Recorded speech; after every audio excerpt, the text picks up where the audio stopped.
ako sa sa somewhere in Davao de Oro, no? Sa may Pantukan, no? So, hindi ko na i-mention yung lugar, basta sa Pantukan. So nasa kuweba kami dito, ito yung kuweba. So actually mahaba tong kuweba na to. Papasok diyan, medyo masukal siguro yung daan, no? Yung papasok, no? Kaya hindi na rin kami papasok. Ngayon, mayroon pa dyan sa baba na butas. Pinasok nila yan, yung mga team ko. Yan sila. Hindi ko napapakita yung mga mukha nila. For privacy lang, no? Flashlight. So, Pero may flashlight. hindi, wag na. Okay na. Okay na. Oh, yan. So, ayun yung kuweba. Malalim daw yan. Mga ilang meters yan, boss? 100 meters. 100? 100 meters. Layo pala yun? Lalim? 100 meters yan. Nasa ilalim pala yan. Ibig sabihin, napakalalim talaga. Lalim, no? Kasi mayroon pa dito. Pinapasukan ng tubig yan, eh. Yan. Yan. Dito pa, oh. Tsaka dito, oh. Mga limestone to, eh. Mga limestone. Mga tawag dito, mga limestone. Siguro may limestone dun sa ano. Loob, mga parang tumutulong doon. Daming mga ano. No? Stalagmite. Yan. Ngayon.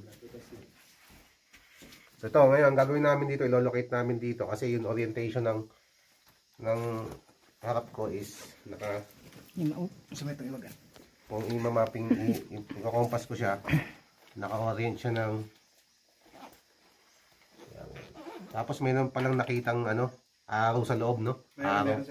Araw na may hugis pa.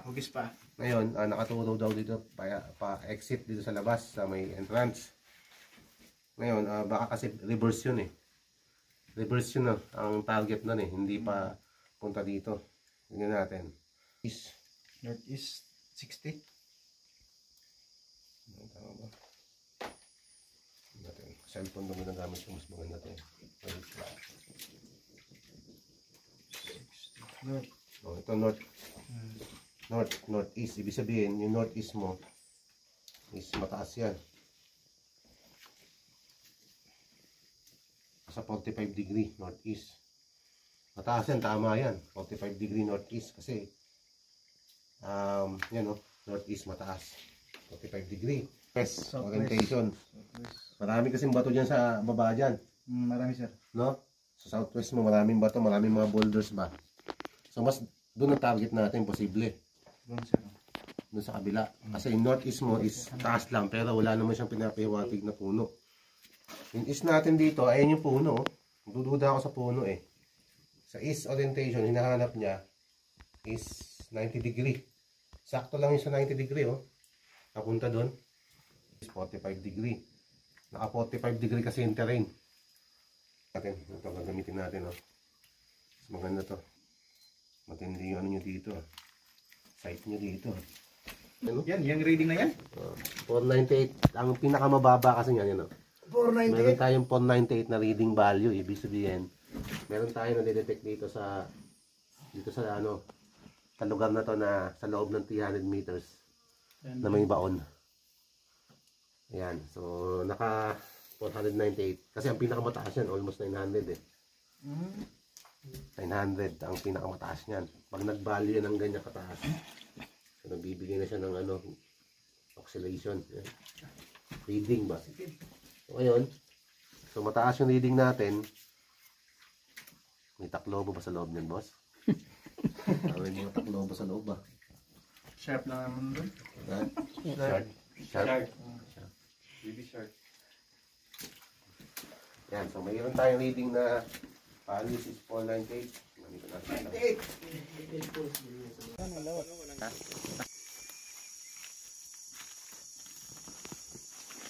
Wala yung puno. Ay puno yan. Ay puno yan. Hindi namin alam. Kasi laki puno yan, bumagsak na lang. Ayan sa bumalik, oh. Bumalik lang, oh. Naturo na dyan. Maliit na yan. May signal dito. Tusok sir. Dito. Kukunin ko na yung alignment. Ito. Dito. Oh.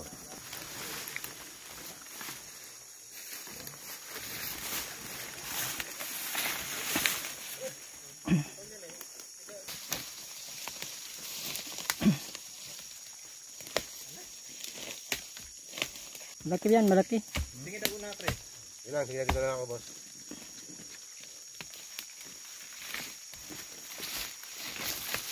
Yan, ito yung sento natin. Basta ito.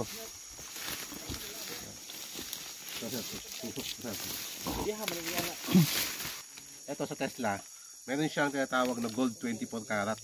Ganun ba? Oo, meron siyang frequency.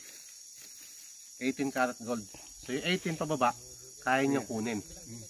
Yung 24 naman, 24 hanggang pataas kaya niya kunin. 24 hanggang 21, 20, 19, basta ganun. Kaya niya ng 24 karat gold. So meron siyang range kung gaano kalayo. Ayan. Ito yung iikot na sinasabi mo. Kaya makikita mo kung paano ko ito gagamitin. Bali pa yun yung liver. Bali na. Pilar may timbang praming doha.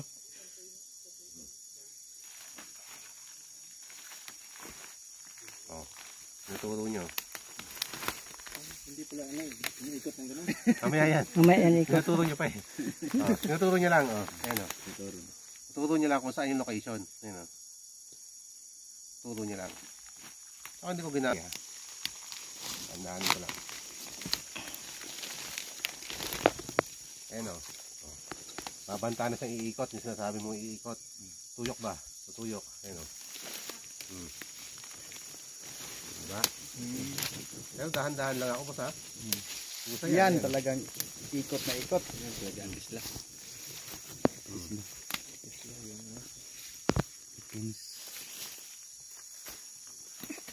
Malakas na yan ah. Naambot ang gaya. Diba? Lahat. Yung totoo.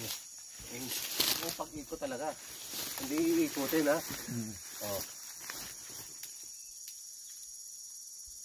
Yan. Ipigilan ko pa yan boss oh. So umiikot talaga siya. Steady.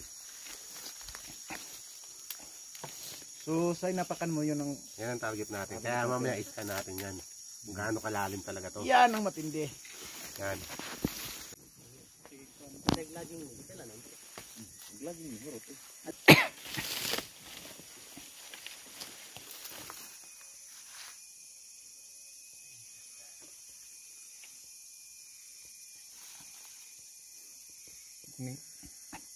Labuyo. So naka-bluetooth to. Connected. Wireless to eh. Electronics na talaga. Offline kasi ito boss. Hindi kailangan ng signal sa bukid. Yung iba kasi scanner kailangan ng GPS eh. Ito hindi na kailangan. Natin.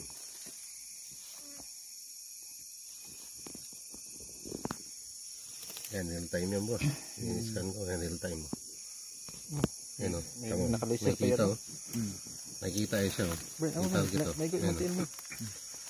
Yan siya o. Meron ditong ano, mayroon ditong boulder sa kabila. Pero, Ayan blue. yung blue boulders. Pagdating dito sa ano natin, target eh no. Yan. Yung target natin. Ano man yan sir? Yung natamaan ng Tusukan natin sir. Tusukan natin. Hindi. Malawak yan boss. Malawak yan sa ilalim. Ibig sabihin yung mga tinusukan ko, yun yung ano natin, lawak ng hukay natin. Ganun ba? Oo, yan. Yan ang ibig sabihin. Anomaly red. Anomaly yan. Yan. Ganda. Yan pa rin, nakuha na natin. 1 meter. Stop natin. Ano siya? Pumasa. 12 meters boss. 12 meters ang lalim nito. Kaya lang ha.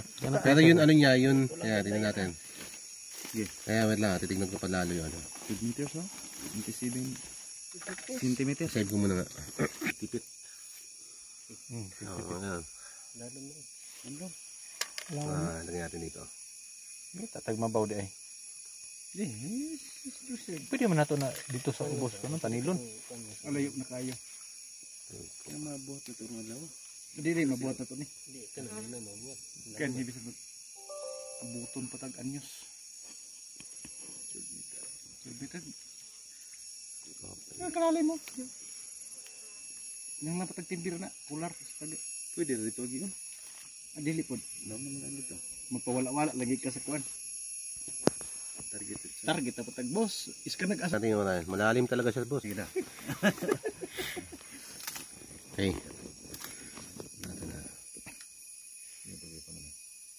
Ano pa sila?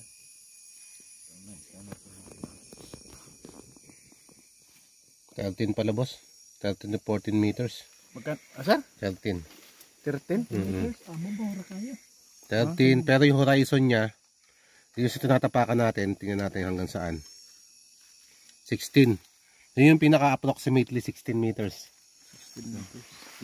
16. Approximately mula dito sa may horizon, ibig sabihin yung top natin.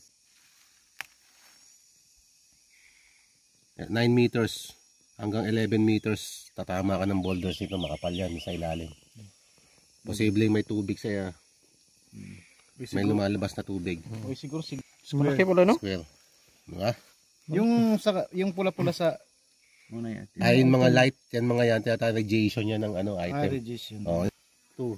I-ano mo yan, mula dun sa may pag-detect. Ilang metros yan. Dyan, sa ilalim. Tapos hanggang dun.